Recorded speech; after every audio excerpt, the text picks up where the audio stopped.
Hello everyone, welcome back to another video. Here we are going to discuss about the various functions and departments which are required for the e-commerce business. In fact, there are few departments or functions which are quite common across all the business, irrespective of their nature, size and geographical locations. Which are those departments? It is like accounting and finance, human resource, marketing or sales, purchase or procurement, warehousing and supply chain, IT and infrastructure, and so on and so forth. So we are not discussing about these departments as their functions are quite common with all types of business.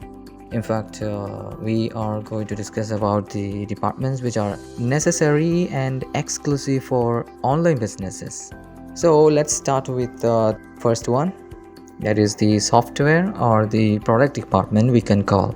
In the e-commerce, there's a huge requirement for the software.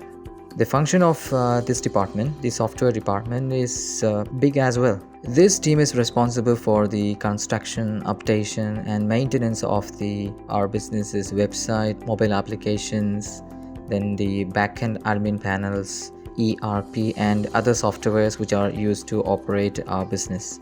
So there's a requirement for setting up an in-house software department, or we can even outsource these functions to a software company as well. But still, we will have to have a team to coordinate the functions of this particular department. The second one is the content and the catalog. The content and the catalog means the product details, images, banners and other text and information updated on our website. This is very crucial for e-commerce. Everything we will see on the website is someone who have uploaded. For example, if we take a case of Amazon, we can see a lot of products with images, its titles, bullet points and all the other specifications.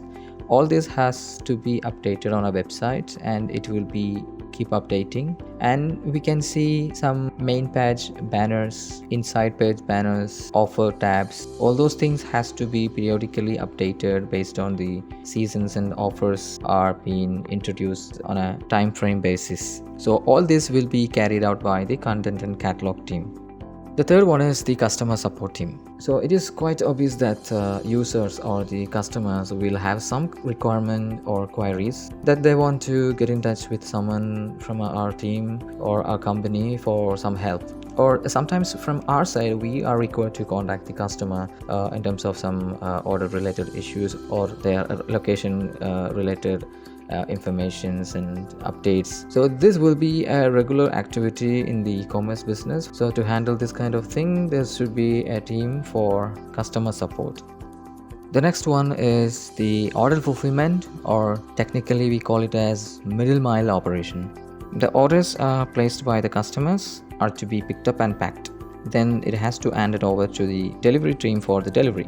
Sometimes customer will return some orders that has to receive back and put it back to the inventory. So this function will be carried out by this team called order fulfillment team. The next function is the order delivery, or technically we call it as last mile operation. Delivering orders to a customer is again a crucial function. This required a lot of effort. Someone has to carry the package to the customer point, hand over the package and collect the payment. This team's performance is directly linked to the customer satisfaction. So these are all the functions for the e-commerce. Each function has its own sub-functions and KPIs as well. We will deep dive into those in separate videos. So to get those notifications and updates, please do subscribe as well. I'll see you on my next video. Thank you so much.